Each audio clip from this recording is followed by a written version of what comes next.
എൻ്റെ ഒരു വ്യക്തിപരമായ നിഗമനം, China is playing A waiting game. ഈ സ്ഥിതിഗതികൾ എങ്ങോട്ടാണ് നീങ്ങുന്നത് എന്ന് ചൈന നോക്കിക്കൊണ്ടിരിക്കുകയാണ്. 2019 സർജിക്കൽ സ്ട്രൈക്ക് സമയത്ത്, പുൽവാമയ്ക്ക് ശേഷം ബാലാക്കോട്ട് നടന്ന സർജിക്കൽ സ്ട്രൈക്ക് സമയത്ത് ന്യായമായും ചൈനയുടെ സഹകരണം പാകിസ്ഥാൻ പ്രതീക്ഷിച്ചു. ഒരു സഹകരണവും ചൈനയുടെ ഭാഗത്ത് നിന്ന് ഉണ്ടായിട്ടില്ല. അതുകൊണ്ട് ചൈന ഇന്ത്യ നടത്തുന്ന ഒരു സർജിക്കൽ സ്ട്രൈക്കാണ് നടത്തുന്നതെങ്കിൽ, ഒരു ഫുൾ സ്കെയിൽ വാർ അല്ല എങ്കിൽ ചൈന നേരിട്ട് പാകിസ്ഥാൻ സഹായത്തിന് എത്തേണ്ട കാര്യമില്ല. അത് അവിടെ അവസാനിക്കുന്നു. ചൈന ഇന്ന് അഭിമുഖീകരിക്കുന്ന ഒരു പ്രധാനപ്പെട്ട ഒരു വൈതരണി കൂടി പറഞ്ഞെങ്കിൽ മാത്രമേ എന്തുകൊണ്ട് ചൈന പൂർണ്ണമായി ഇന്ത്യ വിരുദ്ധമായ ഒരു ഇടപെടലിലേക്ക് നീങ്ങില്ല. തീർച്ചയായും ധാർമ്മിക പിന്തുണ പാകിസ്ഥാന് കൊടുക്കും.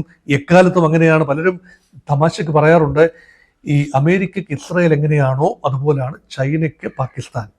പക്ഷെ അമേരിക്കയ്ക്ക് ഇസ്രായേലിനെ കൊണ്ട് പ്രയോജനമുണ്ട്. കാരണം അമേരിക്കയുടെ ബുദ്ധി കേന്ദ്രമാണ് ഇസ്രായേൽ.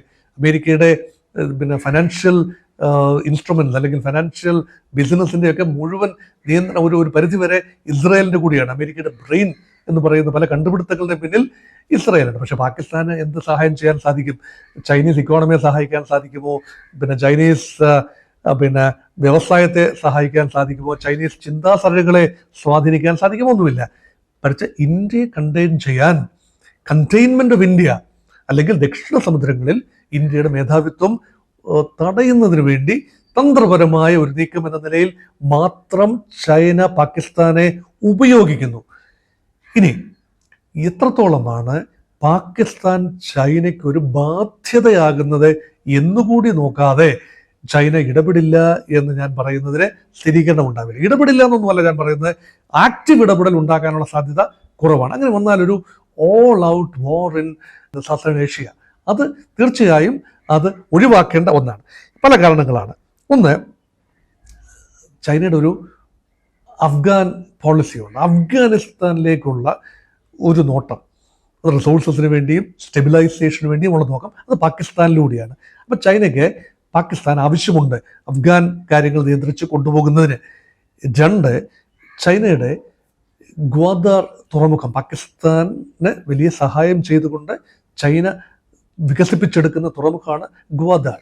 ആ തുറമുഖം മുന്നോട്ട് പോകണമെങ്കിൽ, അത് മാത്രമല്ല ചൈനയുടെ economic corridor, China Pakistan economic corridor, അത് സുഗമമായി പോകണമെങ്കിൽ പാകിസ്ഥാനുമായി നല്ല ബന്ധമുണ്ടാകണം. അത് മാത്രമല്ല വാം വാട്ടർ പോർട്ട്സിലേക്കുള്ള ചൈനയുടെ ഒരു കടന്നുവരും. ചൈന സത്യം പറഞ്ഞാൽ ഈ സമുദ്രങ്ങളാൽ സമ്പന്നമാണെന്നൊന്നും പറയാനാവില്ല. കാരണം സൗത്ത് ചൈന സീയുടെ കുറച്ച് ഭാഗം മാത്രമേ ചൈനയ്ക്ക് തീരപ്രദേശമുള്ളൂ. ബാക്കി ഭാഗമൊക്കെ മറ്റ് ദക്ഷിണ പൂർവേഷ്യൻ രാജ്യങ്ങളാണ്. അപ്പോൾ അതുകൊണ്ട് ചൈനയ്ക്ക് ഈ മലാക്ക സ്ട്രേറ്റ് ഒക്കെ കടന്ന് വരാൻ വലിയ ബുദ്ധിമുട്ടാണ്. ഒരുപാട് ചുറ്റി വളഞ്ഞു വേണം ചൈനയുടെ ട്രേഡ് വരാൻ. പക്ഷേ പാകിസ്ഥാൻ്റെ ഒരു തുറമുഖം ചൈനയ്ക്ക് തുറന്നു കിട്ടുകയാണെങ്കിൽ, ഒന്നുകിൽ ഇറാൻ്റെ തുറമുഖം അല്ലെങ്കിൽ പാകിസ്ഥാൻ്റെ തുറമുഖം ചൈനയ്ക്ക് തുറന്നു കിട്ടുകയാണെങ്കിൽ വളരെ എളുപ്പമാണ് ഈ ഇന്ത്യൻ ഓഷ്യൻ റീജിയനിലേക്കുള്ള വ്യാപാര ബന്ധം, ഓഷ്യാനിക് ട്രേഡ്. അതുകൊണ്ടാണ് ഗ്വാദാറിനെ വലിയ പ്രധാനപ്പെട്ട കാര്യമായി ചൈന കണക്കാക്കുന്നത്. അതുമാത്രമല്ല ഇന്ത്യയെ വരിഞ്ഞു മുറുക്കുന്നതിന് പാകിസ്ഥാനെ തീർച്ചയായും പാകിസ്ഥാൻ തുറമുഖങ്ങൾ ഉൾപ്പെടെ നാവിക സാന്നിധ്യത്തിലൂടെ സാധിക്കുമെന്ന ചിന്ത. പക്ഷേ ഒരു പരിധിയിൽ കൂടുതൽ ചൈനയ്ക്ക് ഇപ്പോൾ ഇടപെടാൻ ആവില്ല. ഓൾറെഡി കൊടുത്ത സൈനിക സഹായം, സാങ്കേതിക സഹായം ഉണ്ട്, അത് ചിലപ്പോൾ തുടരും. പക്ഷെ അല്ലാതെ യുദ്ധത്തിൽ നേരിട്ട് പീപ്പിൾസ് ലിബറേഷൻ ആർമി, ലോകത്തെ ഏറ്റവും വലിയ സൈന്യമാണ് PLA, അത് കടന്നു വരാൻ യാതൊരു സാധ്യതയും ഞാൻ കാണുന്നില്ല. റീസൺ നമ്പർ 1, ചൈനയുടെ പ്രസിഡന്റ് ഷീ ജിൻപിങ് അഴിമതി വിരുദ്ധ പോരാട്ടത്തിൻ്റെ ഭാഗമായി കഴിഞ്ഞ 1-2 വർഷങ്ങളായി വലിയ തോതിലുള്ള പർജ് അല്ലെങ്കിൽ വെട്ടിനിരത്തലാണ് സൈന്യത്തിൻ്റെ ഉന്നത തലത്തിൽ നടന്നത്. അപ്പോൾ ചൈനീസ് സേനയുടെ, പീപ്പിൾസ് ലിബറേഷൻ ആർമിയുടെ ഈ തലപ്പത്ത് ഒരുപാട് മാറ്റങ്ങൾ വന്നു. അപ്പം അതുകൊണ്ട് അവരുടെ ഒരു ബാറ്റിൽ റെഡിനെസ്, പ്രത്യേകിച്ച് ഇന്ത്യയുമായ ഒരു യുദ്ധത്തിനൊക്കെ പൂർണ്ണമായ യുദ്ധത്തിന് പോകാനുള്ള ഒരു ബാറ്റിൽ റെഡിനെസ്, ശക്തി ഉണ്ടില്ലെന്നല്ല, അതും തുച്ഛീകരിച്ച് കാണാനാവില്ല. പക്ഷേ battle readiness and worthiness and morale, അത് ചോദ്യചിഹ്നമായി നിൽക്കുന്നു. അതുപോലെ ഈ പാകിസ്ഥാനെ എടുത്ത് തോളെ വെച്ചാൽ അത് ചിലപ്പോൾ ചൊറിയാൻ സാധ്യതയുണ്ട്. കാരണം പാകിസ്ഥാൻ ഭീകരത എക്സ്പോർട്ട് ചെയ്യുന്ന രാജ്യമാണ്, ഇന്ത്യയിലേക്ക് മാത്രമല്ല പലയിടത്തേക്കും. ചൈന അനുഭവിക്കുന്ന ഒരു വലിയ ത്രട്ടുണ്ട്, ഒരു ഇസ്ലാമിക് ടെററിസ്റ്റ് ത്രട്ടുണ്ട്. അത് ചൈനയുടെ പടിഞ്ഞാറൻ പ്രൊവിൻസാണ്. സിങ്ജിയാൻ പ്രോവിൻസിൽ വലിയ തോതിലുള്ള ഇസ്ലാമിക ഫണ്ടമെന്റലിസ്റ്റുകളുടെ സാന്നിധ്യമുണ്ട്. അതുപോലെ ഭീകരത അവിടേക്ക് വ്യാപിച്ചു. ചൈന ഭീകരത നേരിടുന്ന രാജ്യമല്ല എന്നാണ് പൊതുവെ ഇന്ത്യക്കാരുടെ ചിന്ത. അങ്ങനെയല്ല. ജിയോ സ്ട്രാറ്റജിക്കലി അതിൻ്റെ ഈ സെൻട്രൽ ഏഷ്യൻ റീജ്യൻ അതുമായി ചേർന്ന് കിടക്കുന്ന പ്രദേശമാണ് ചൈനയുടെ പടിഞ്ഞാറൻ ഭാഗം, സിങ്ജിയാങ് പ്രോവിൻസ്. ആ സിങ്ജിയാങ് പ്രോവിൻസിൽ നിന്നും വരാൻ സാധ്യതയുള്ള ത്രെട്ട്, അത് പാകിസ്ഥാൻ ഭീകരരുമായി ലിങ്ക് ഉണ്ട് എങ്കിൽ ചൈനയ്ക്ക് അത് വലിയ പ്രശ്നമാണ്. അതുകൊണ്ട് ഒരു പരിധിയിൽ കൂടുതൽ പാകിസ്ഥാനെ ഗാഠമായി പുണരാൻ ചൈന തയ്യാറാവില്ല എന്നതാണ് മറ്റൊരു കാര്യം. മൂന്നാമത്തെ ഒരു കാര്യം, ചൈന ഇപ്പോൾ വലിയൊരു യുദ്ധത്തിലാണ്, വ്യാപാര യുദ്ധത്തിലാണ്. ട്രംപ് പ്രഖ്യാപിച്ച യുദ്ധത്തിലാണ്. ചൈനയാണ് number 1 enemy.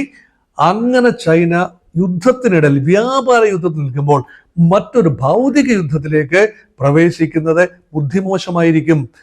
China America trade deficit, അമേരിക്കയ്ക്കുള്ള ട്രേഡ് ഡെഫിസിറ്റ് ബ്രിഡ്ജ് ചെയ്ത് കൊണ്ടുവരാൻ അമേരിക്ക ശ്രമിച്ചുകൊണ്ടിരിക്കും.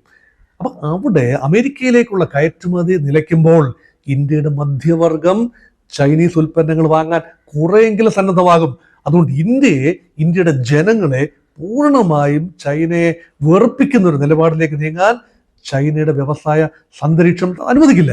ചൈനയുടെ രാഷ്ട്രീയ നേതൃത്വവും നിലനിൽക്കുന്നത് കമ്മ്യൂണിസമൊക്കെയാണ്, ശരിയാണ്. പക്ഷേ അവിടെ ജനങ്ങൾക്കൊരു ഫീൽ ഗുഡ് ഫാക്ടർ ഉണ്ട്. അതുകൊണ്ടാണ് ചൈനീസ് പൊളിറ്റിക്കൽ ലീഡർഷിപ്പും കമ്മ്യൂണിസ്റ്റ് പാർട്ടിയും ഒക്കെ നിലനിൽക്കുന്നത്. റഷ്യ നോക്കൂ, തകർന്നു പോയത് എന്തുകൊണ്ടാണ്? സോവിയറ്റ് യൂണിയൻ തകർന്നതുകൊണ്ടാണ്. അവിടെ ജനങ്ങൾക്ക് ജീവിതം ദുസ്സഹമായതുകൊണ്ടാണ്. അപ്പൊ ചൈനീസ് ജനജീവിതം ദുസ്സഹമാകുകയാണെങ്കിൽ അവിടുത്തെ കമ്മ്യൂണിസ്റ്റ് സിസ്റ്റം സോവിയറ്റ് യൂണിയൻ തകർന്നതുപോലെ തകരാൻ ചൈന ആഗ്രഹിക്കില്ല. അതുകൊണ്ട് ഒരു യുദ്ധത്തിൽ ചെന്ന് ചാടാൻ ഒരു സാധ്യതയും കാണുന്നില്ല ആ ഒരു ട്രേഡ് ഇത് വെച്ച് നോക്കുമ്പോൾ.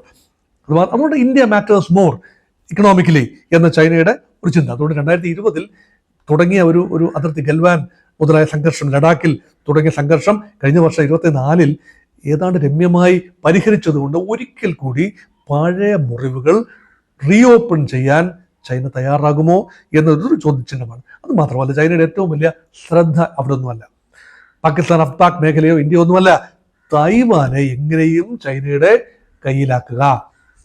അത് സാധ്യമാകണമെങ്കിൽ അനാവശ്യമായ മറ്റ് യുദ്ധങ്ങളിലേക്ക് ചൈന ഇപ്പോൾ വലിച്ചിഴക്കപ്പെട്ടാൽ തൈവാൻ ഫോക്കസ് നഷ്ടപ്പെടും. അത് മാത്രമല്ല, തൈവാനുമായി ബന്ധപ്പെട്ട ഒരു കാര്യം, ഒരു യുദ്ധത്തിലേക്ക് ഇടപെട്ടാൽ അവസാനം തൈവാന്റെ മേലുള്ള ഒരു ക്ലെയിമും അവസാനം അന്താരാഷ്ട്ര സമൂഹം അംഗീകരിക്കില്ല എന്നതുകൊണ്ട് ഇപ്പോൾ ഫോക്കസ് നഷ്ടപ്പെടുത്താൻ ചൈന തയ്യാറാവും എന്ന് എനിക്ക് കരുതാനാവില്ല. അതുകൊണ്ട് പാകിസ്ഥാനെ ചൈന ധാർമ്മികമായി സഹായിച്ചുകൊണ്ടിരിക്കും, ഉത്സാഹിപ്പിച്ചുകൊണ്ടിരിക്കും. ഇന്ത്യയെ ബലഹീനമാക്കാൻ വേണ്ടി ഒരു മൈൻഡ് ഗെയിമിൽ ചൈന ഏർപ്പെട്ടുകൊണ്ടേയിരിക്കും.